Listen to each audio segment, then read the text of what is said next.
Now let's discover how image resolution can be affecting our images or our designs, either for printing or screen applications. So here we have that image which we are going to use for print with a high resolution of 300 ppi. And if you would like to check your image's resolution, you can go to image, then select image size.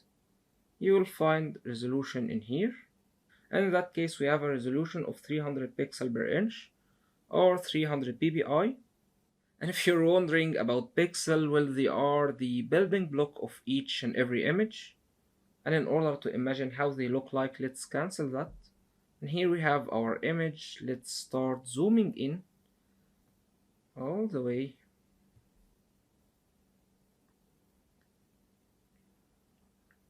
Till we start seeing our pixel grid. And here in that image we have in each and every inch 300 pixels, which is considered a high resolution image, and definitely we can use that one for printing. So let's go back to 100% zoom level, pressing Command or Control 1. So while these two images are almost the same size, we have 100% zoom level with that size of that image, as we can only see a part of that image, while on the other side in that image, that RGB image that we are going to use for our screen applications, we have only 72 ppi in that case, which is usually used for screen applications. With zoom level 100%, we can see the entire image, and it looks even small in that case. And of course, that image will have a much less file size. So here in the status bar, we can check our file size or document size. If you have that one selected, so you can check estimated file size in here, and also for that image you can see the difference. So let's say we have that amazing image, but it has a low resolution and would like to use that one in a print file with a high resolution. Let's see what will happen in that case. So let's create a new file, new, selecting from print presets, print, A4, and selecting landscape. And we have high resolution. We can change color mode as well to CMYK, then create. And let's also go back to normal view, going to window, arrange, consolidate all to tabs, selecting our RGB image, the one with low resolution in that case, selecting our move tool. Here we have our image in our layers panel. We can drag that layer and drop it to our newly created file.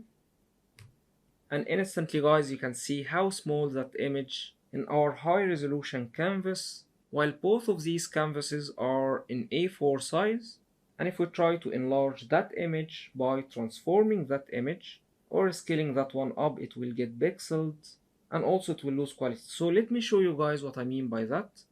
Going to edit, selecting free transform, and now we can start scaling that image by hovering over any of these corners, maybe that one, and click and drag outside.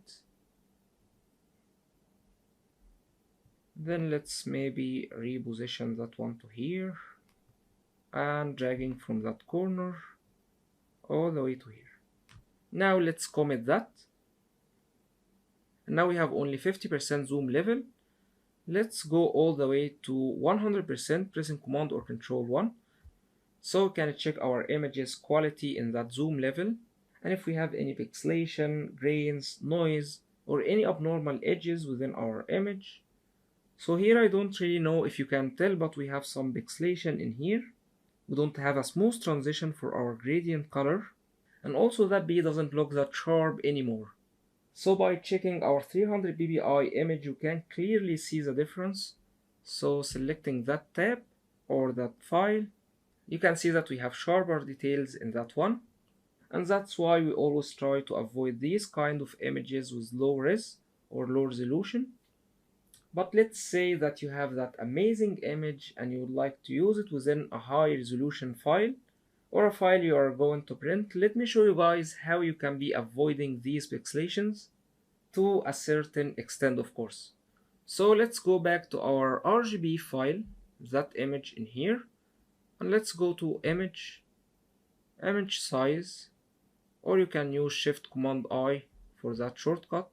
So here we have A4 size for that image, but we have a screen resolution in that case, only 72 ppi, and let's say you would like to print that image on A4 as well.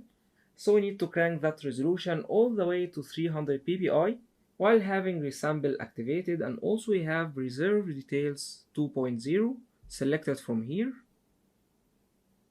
So typing 300, and in that square we have a preview of our image. You can zoom out or in, and also we can enlarge that dialog box to see more details. So in that way you don't see those pixelations anymore within the gradient orange color, and that's because we have resample activated also with preserve details 2.0. So let me disable that one. So by disabling resample, our image size shrank to these values in here, as Photoshop in that case is trying to maintain images quality regardless its size. However, if we activate that one again and select our A4 dimensions, 29.7 centimeters, we are getting our A4 file dimensions again, and that's because width and height are linked together through that chain. And also we have resolution of 300 ppi, so we can print that image on A4 in that case.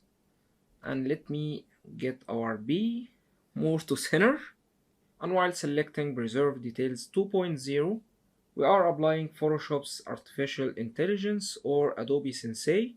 And if you'd like to see how it's going to look like without preserve details option, you can click on your preview and you will see those grains coming back, and also some pixelation within orange color gradients. And also here we have that reduce noise option applied on our image through the preserve detail option. So you can try cranking that one down a bit and see how it's going to look like, because in some cases you might be losing sharpness as well. So it's totally up to your eyes and how bad your image. Anyway, let me get that one back to full, and let me show you guys other options in here. So until this point, preserve details 2.0 is the most advanced one by Photoshop. If you would like to select automatic, this will be also selecting the most advanced one. And if you would like to try older versions as well, you can select maybe preserve details, enlargement, and see how it will look like. It doesn't look as good as 2.0. So let's select that one again, pressing OK. You have that low resolution image converted into a high resolution image with actually a decent quality as well, which was a big issue by the way for designers before. So guys, hope you remember that trick. Who knows, maybe you will be in that scenario someday.